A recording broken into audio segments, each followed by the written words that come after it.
비움보다는 채움을 우리가 이제 비운다 이렇게 이런 표현을 이제 우리가 쓰는데 어 실은 좋죠. 그렇지만 성경적인 의미로 우리는 하나님의 임재가 임하는 체험을 받는 이것이 가장 중요하다는 것을 기억하면서 우리가 이 말씀을 우리가 함께 나누기를 원합니다. 예수님 당시에 메시아를 사람들은 기대하고 기다리고 있었죠. 어, 그 메시아는 이제 우리의 모든 상황을 어렵기 때문에 이기게 해주시는 그런 아주 능력의 분, 해방자 이런 이제 당시의 의미를 갖고 있었는데 그러나 성경이 말하는 메시아는 우리가 더 성경적인 의미의 메시아를 우리가 어, 이해를 하고 그렇게 나아갈 때 더 중요하죠. 예수님이 메시아 그리스도로 초림을 하신대 동일한 분이 재림하신다는 거죠. 자, 뭐 재림이 있을까? 제가 수요 성경 공부 때 계속 말씀드리지만 구약에만 예수님의 초림이 300번 나옵니다. 300회 정도. 신약에는 그러면 이제 초림을 하셨으니까 재림에 대해서 300회 정도 나옵니다. 그리고 신구약 다 합해서 간접적인 표현까지를 다 이제 숫자를 헤아리면은 3,000번 정도가 예수님의 재림에 대해서 나옵니다. 그리고 그렇지 않습니까? 알파 오메가고 처음과 완성이라 그랬는데 뿐만 아니라 시작이 있으면은 그 창조하신 분이 지금 질서로 만드셨다면은 지금은 세상에 질서가 없잖아요. 막 자연도 훼손이 되고 죄악 가운데 있고 그러면 다시 회복하는 그것을 당연히 하지 않겠습니까? 이런 부분을 우리가 조금 깊게 묵상하면은 진지하게 묵상하면요. 재림은요 반드시 있어야 되고 반드시 있습니다. 또 개인적인 재림이 있죠. 그러니까 주님의 앞에 서는 거 그는 이제 개인적인 죽음이죠. 또 우리가 돌아간다 그러잖아요. 하나님께로 돌아가는 거죠. 안 죽을 사람 어디 있겠습니까? 지금 다 그런 때가 언젠가는 오겠죠.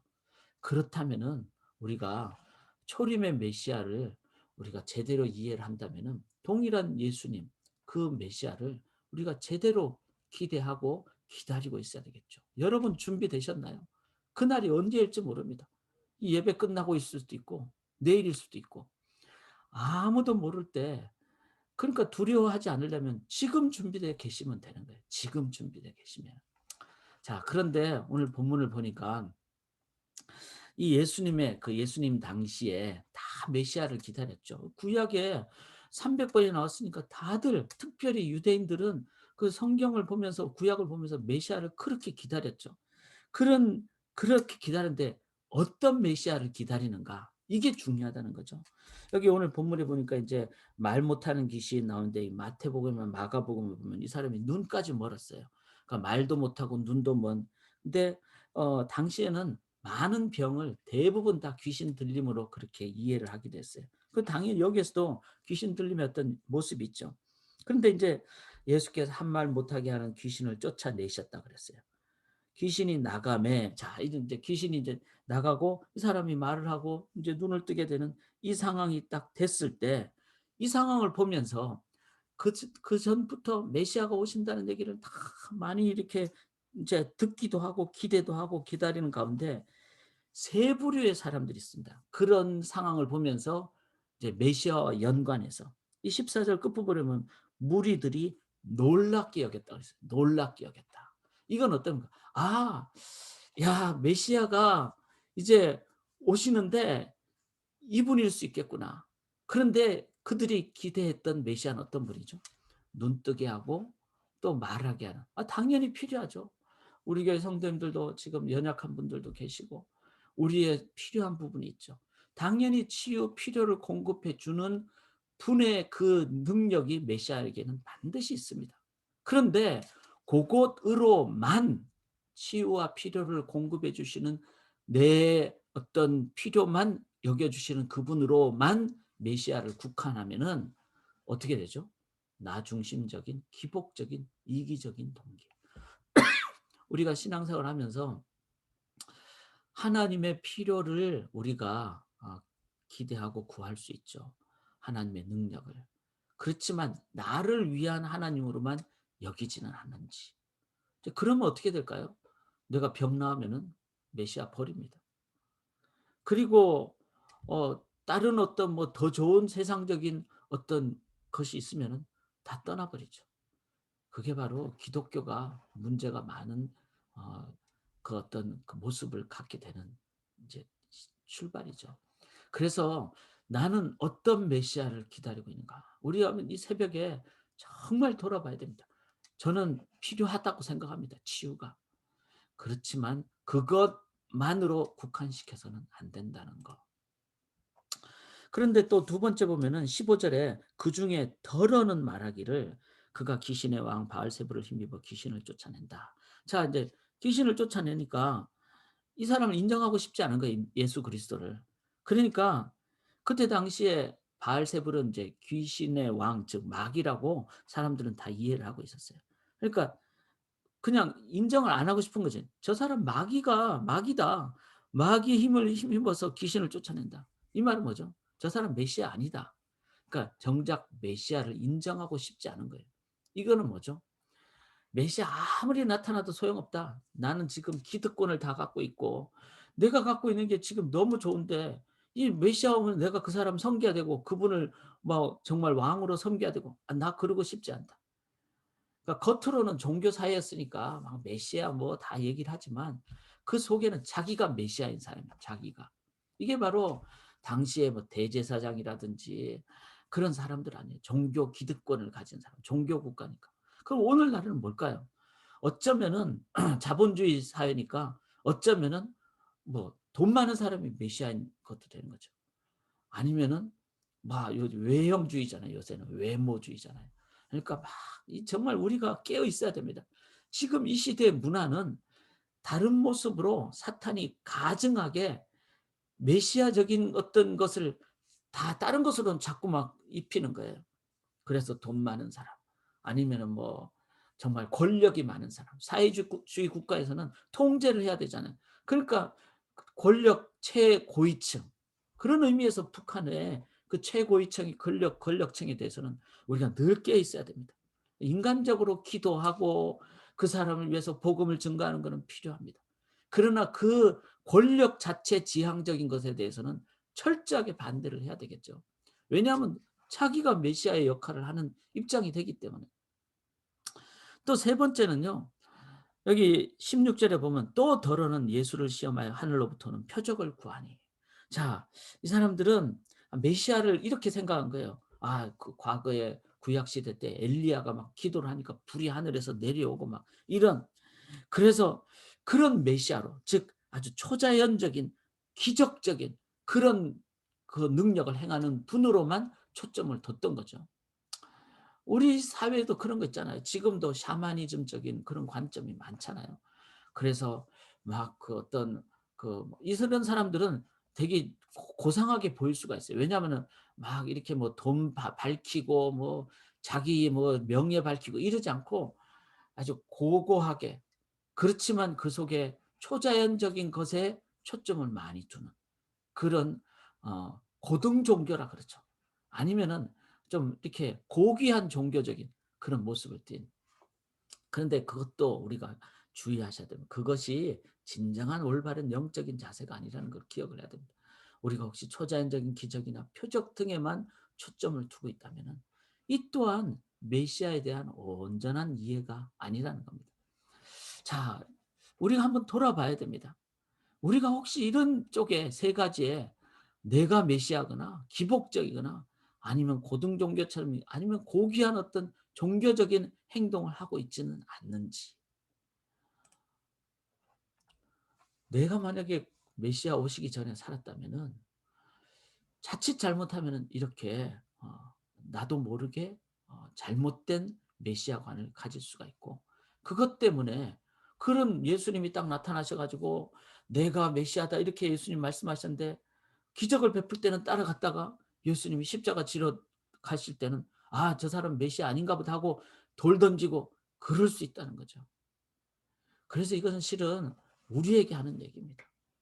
그러면 동일한 그리스도께서 우리에게 다시 오실 때 우리 또한 혼돈되지 않고 우리가 제대로 그리스도를 맞이할 준비가 되시는지요. 우리의 삶에 그리스도가 오심으로 역사는 BC와 AD로 나눠졌잖아요.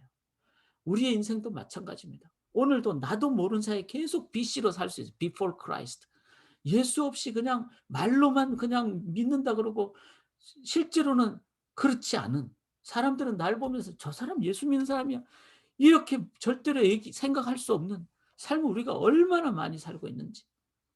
그래서 우리의 삶에 BC가 AD로 되는 삶은 오늘도 매 순간 계속돼야 됩니다. 그건 어떻게 할까요? 단 하나밖에 없어요. 메시아를 제대로 이해하는. 자, 그러면은 메시아를 제대로 이해한다는 것은 어떤 것일까요? 여기 17 절부터 19 절에 보면은 예수님이 그러죠. 이 사람들이 바알세불의 힘을 빌려서 귀신을, 그건 말이 안 되잖아요. 귀신이 어떻게 마귀가 어떻게 자기 편의 귀신을 쫓아낼 수 있겠어요? 이 말의 본질적인 의미는요, 귀신은 쫓아내야 되겠죠. 근데 인간의 힘으로는, 또 다른 어떤 귀신으로는, 즉 하나님 아닌 어떤 인간이나 다른 피조물은, 즉 다 죄인이잖아요. 마귀도 타락했잖아요. 죄인이 죄를 이길 수 없다. 이거를 먼저 인정을 해야 됩니다. 그러니까 이걸 인정을 안 하면은 우리는 내가 자꾸 뭘 하려고 하게 돼 있어요.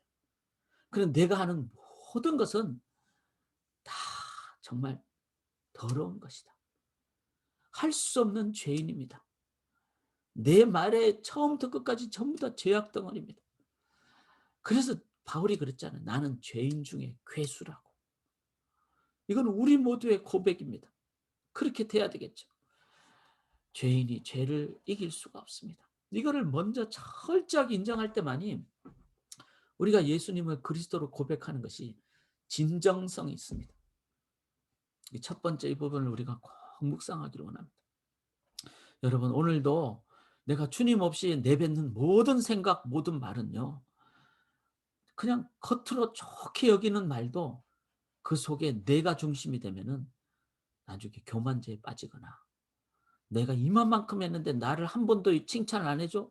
내가 설거지를 우리 가족을 위해서 지금 그냥 하루에도 몇 번씩 하는데 아무도 나한테 얘기를 안 해줘? 막 나중에 화가 나고 화병 생기고. 이거 다 뭐죠? 죄인이 죄를 이길 수가 없습니다. 그래서 착한 일 하는 것도 실은 죄예요. 정말 그렇죠. 왜냐하면 나의 공로를 자꾸 높이려고 하기 때문에. 이 부분이 첫 번째 돼야 되고요. 두 번째는 여기 20 절에 보시면은 그러나 내가 만일 하나님의 손을 힘입어 귀신을 쫓아낸다면 하나님의 나라가 이미 너에게 임하느니라. 즉 하나님의 힘입을 때면, 손을 힘입을 때만이, 오직 하나님만이 죄를 이길 수 있습니다. 이게 두 번째 우리가 인정해야 될 겁니다. 자, 첫 번째에서 끝나면 뭐죠? 여러분 다 자살해야 돼요. 죄인이 죄를 이길 수 없다. 우리가 못하러 살아요. 아무것도 못하는데. 그래서 진짜 진지한 사람들은요, 그런 생각을 합니다. 그러나 그렇게 해서 끝내서는 안 되죠. 가룟 유다. 그래서 자기가 그냥 그렇게 됐잖아요. 그런데 예수님이 그렇게 말씀하시죠. 수고하고 무거운 짐진 자들아 다 내게로 오라.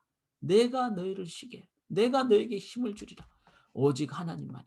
자, 여기서 우리가 너무 연약해서 그렇게 스스로 극단적인 선택을 하는 경우, 그런 부분에 대해서는 무조건 정죄하거나 판단해서는 안 됩니다. 우리의 연약함. 그건 하나님이 하실 일이라고 생각합니다.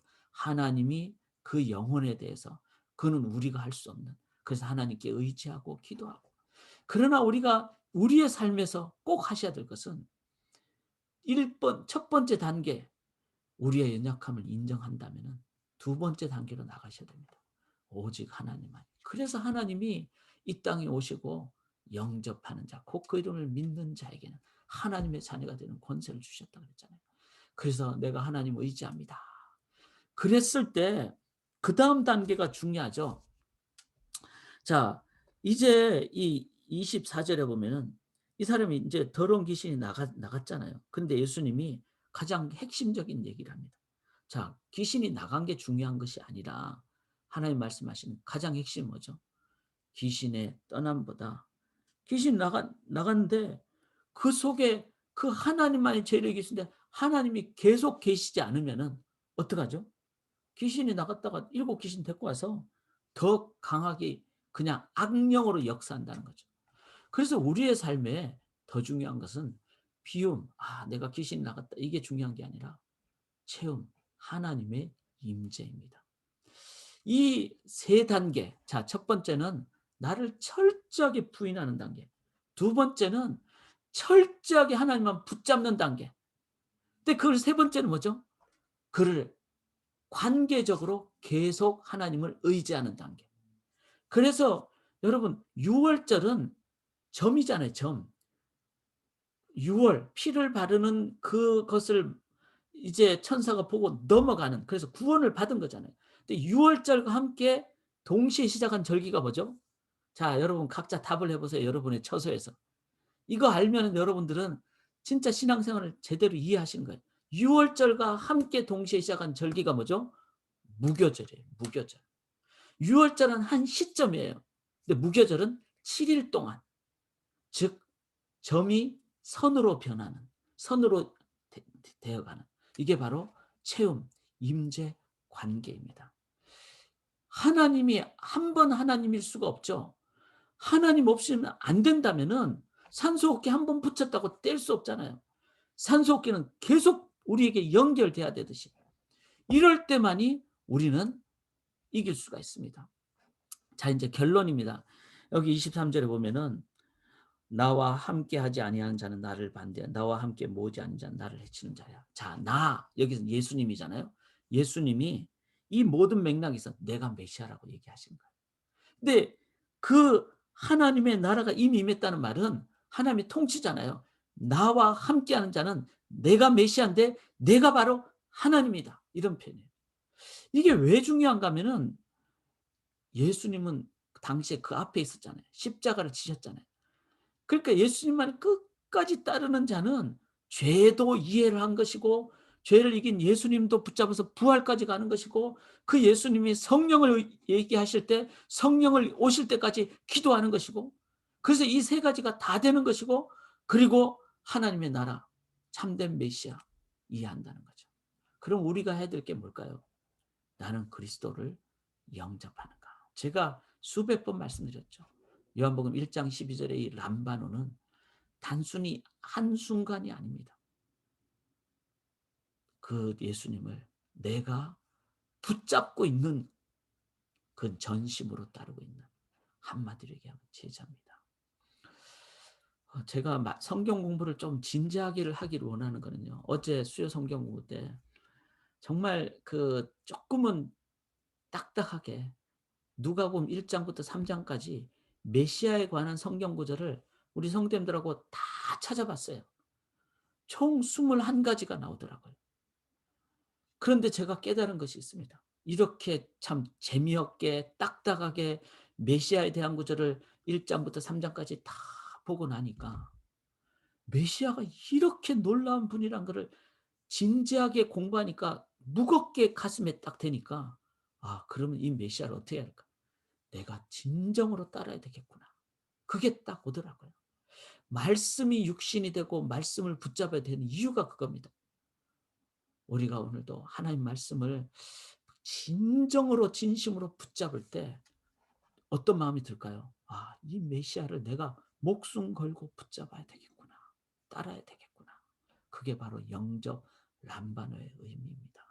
사랑하는 여러분, 예수님을 따른다는 것은 그냥 시원한 음료 하나 마시는 거, 그런 거 아닙니다. 맛있는 음식 먹는 거, 그런 거 아닙니다. 그 오병이어로 척하잖아요. 그런 거 아닙니다. 믿음의 죄 온전케 하신 이 예수를 바라보자. 내가 이제는 예수 십자가 외에는 아무것도 알지 아니하기로 내가 작정하였노라.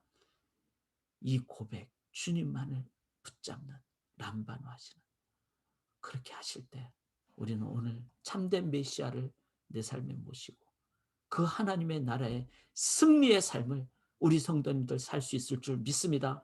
중요한 것은 주님만 의지하고 나아가는 것입니다.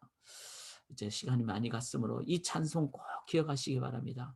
어디든지 주를 따라, 주님만 따라가시기를 주님의 이름으로 간절히 기원합니다.